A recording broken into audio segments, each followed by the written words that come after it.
Goeiemôre almal, as ek nog nie gegroet het nie. Dan moet ek gou hierdie laaste twee inbring, né? Môre. Kan jy vir Christo op die stoel los? Ja.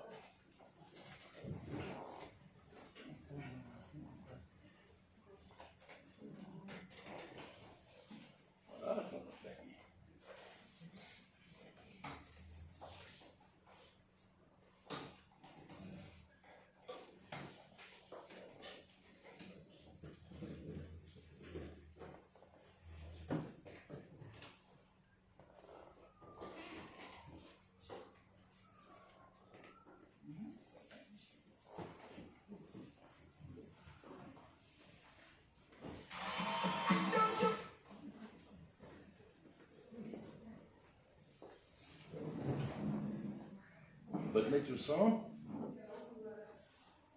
Hemelse Vader, baie dankie dat ons kan vergader in U naam vandag, in die naam van Jesus, dat ons hier by mekaar is, kan meer leer van die woord. Here, help ons ook so en maak U lewende woord vir ons oop, dat ons dit opnuut kan verstaan, dat ons dit kan inneem en iets uit leer, en ook waar ons vandag so aan die nagmaaltafel gaan sit, ons is bevoorreg om dit te doen. Ons sê net vir U baie dankie in die naam van Jesus. Amen. Amen.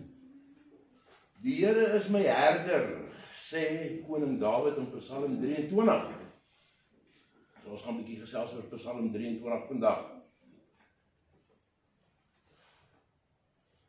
Die Here is my herder, niks sal my ontbreek nie. Hy laat my neerlê in groen weivelde, na waters waar rus is, lei hy my heen. Hy verkoop my siel. Hy lei my in die spore van geregtigheid, om sy naam ontwil. Al gaan ek ook in 'n dal van doodskaduwee, ek sal geen onheil vrees nie, want U is met my. U stok en staf, die vertroos my. U berei die tafel voor my aangesig, teenoor my teestanders. U maak my hoof vet met olie, my beker loop oor. Net goedheid en guns sal my volg, al die dae van my lewe. En ek sal in die huis van die Here bly, in lengte van dae. Baie mooi psalm deur Dawid. Hierdie psalm het oor baie kruisigers en soldate van Jesus Christus se lippe gekom. Asook Paulus. Hier in Paulus se eindtye het hy gesê, daar's 'n kroon van geregtigheid vir hom, wat geberg word vir hom. So in die psalm is daar baie mooi woorde. Woorde van bemoediging, kan amper sê dis 'n belydenis. Woorde van versterking.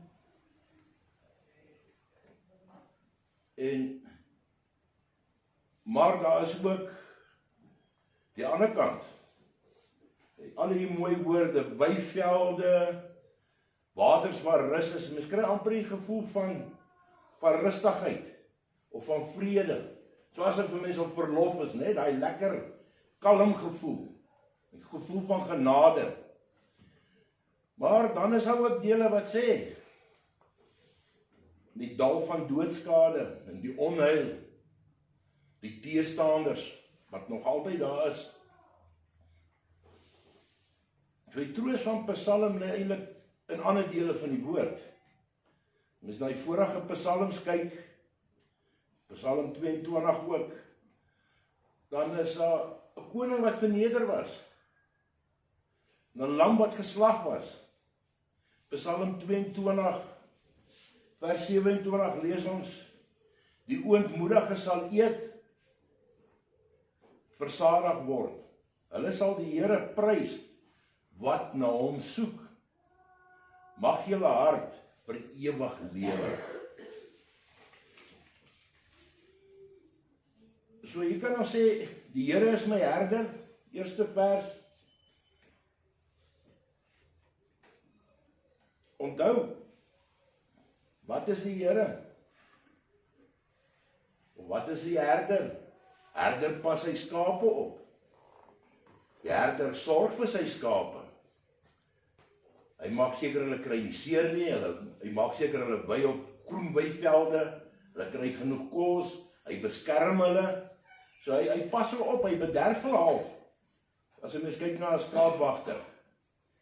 Maar, dis ook teenoor die afgode en die kone van die wêreld.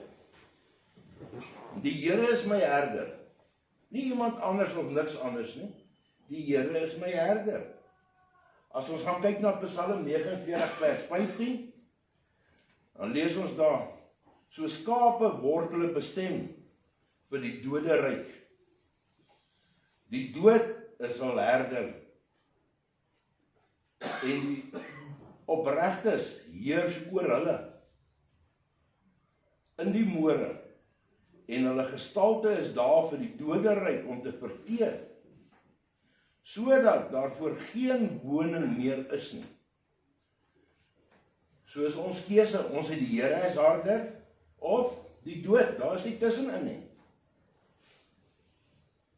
Ander versie, stok en die staf, dis toch 'n herder se toerusting, of sy gereedskap, waarmee hy sy skape beskerm.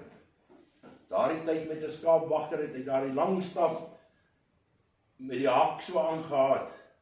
As 'n skaap afdwaal, dan het hy maar gehaak so om die nek en nader getrek.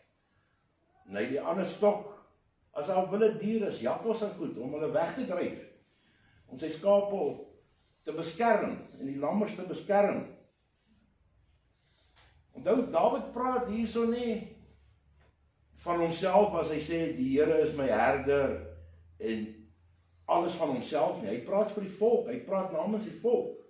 Nou, Dawid was op baie stadium toe die geskryf het, was hy koning. En hy praat van die hele volk wat uit Egipte uitgelei is. Nie net van Dawid alleen nie, hy praat van die Israeliete, die verbondsvolk. So, die Here as herder, het die volk uit Egipte gelei. Hy het hulle gelei, hy het hulle versorg. Hy het gesorg vir kos, hy het gesorg vir die kwartels en manna. Hy het hulle versorg, hy het vir die oases gegee, putte vol water. Nou die vuurkolom in die nag, die wolkkolom in die dag. So hy het na hulle gekyk. Met ander woorde, as Dawid sê, die Here is my herder, dan praat hy namens die hele volk. So, ons lees in Deuteronomium 2 vers 7. Want die Here God het jou geseën in al die werk van jou hand. Hy kan jou trek deur hierdie groot woestyn nou 40 jaar lank was die Here jou God met jou. Geen ding het jou ontbreek nie. Nu kom ons terug na Psalm 23 toe. Tot vandag toe nog word ons gelei. En ons word gelei om eendag die ewige lewe te hê, om voor God te gaan staan. En al ons dit kan doen is deur ons herder. Ons herder, Jesus Christus. Selfs in Openbaring, aan Openbaring 7 vers 15 tot 17, lees ons, daarom is hulle voor die troon van God en dien hom dag en nag in sy tempel. So dit is in God se huis, daar eendag, dien hulle hom dag en nag in sy tempel, in sy huis. En hy wat op die troon sit, sal sy tent oor hulle oopspan. Vers 16, hulle sal nie meer honger en nie meer dors hê nie. En nooit sal die son of enige hitte op hulle val nie. Dink net hoe lekker. Vers 17, want die lam wat in die middel van die troon is, sal hulle laat wy en hulle na lewende waterfonteine lei. En God sal alle trane van hulle oë afvee.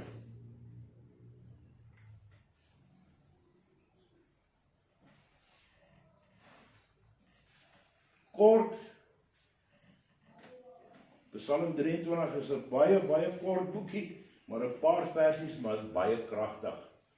En talemaal in die woord gebruik, of word skape gebruik as 'n voorbeeld. As jy kan onthou van die bruid, die Joodse bruid, hoe het vergelyk het met die bruid wat ons kom haal eendag, of die bruidegom wat die bruid.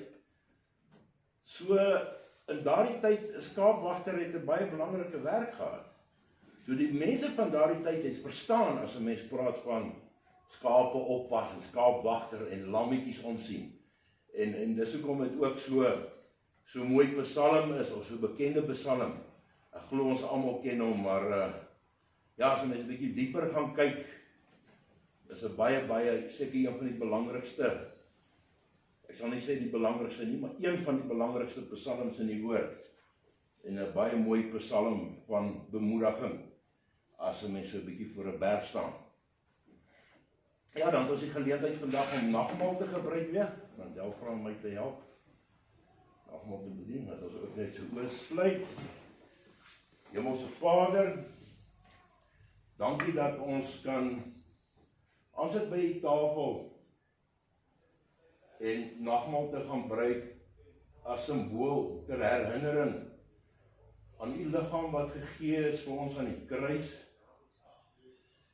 en die sap wat die simbool is van u bloed wat gestort is aan die kruis, en dat daar 'n nuwe verbond gesluit is, en dat die gekruisig is, opgestaan het na 3 dae, en jy die Heilige Gees as getrooster vir ons gestuur.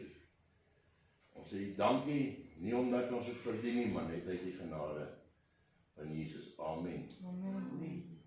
En na Jesus gedank het, na hulle geëet het, het hy brood gevat en gebreek, en vir sy disippels gesê, neem, eet, dis my liggaam,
en het Jesus die wyn geneem, geskink, sy disippels gegee, en gesê, drink, dit is my bloed, wat aan die kruis gestort is, dis ook teken van die nuwe verbond, en dat ons sonde skoon gewas is daardeur, en vergewe is, en ons skoon en nuut is daarna. Dankie Jesus.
Hemelse Vader, ons dankie vandag dat ons hier kon saam vergader in die naam.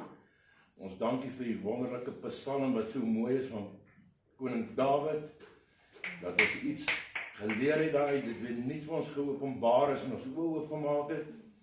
Dankie ook dat ons aan die tafel kan sit en dat ons het soveel ons kan dit gaan doen, dat ons herinner word dat U vir ons gesterf het aan die kruis en U bloed gestort het en ons sondes vergewe het vir ons tot in ewigheid. Ons praat om genade, vergewe ons sondes. Ons bid ook so vir elke sieke, elke verkeerde gees en demone in die plek, dat dit ons nie sal aanraak nie. Alles uit die naam van Jesus. Amen. Amen. Okay.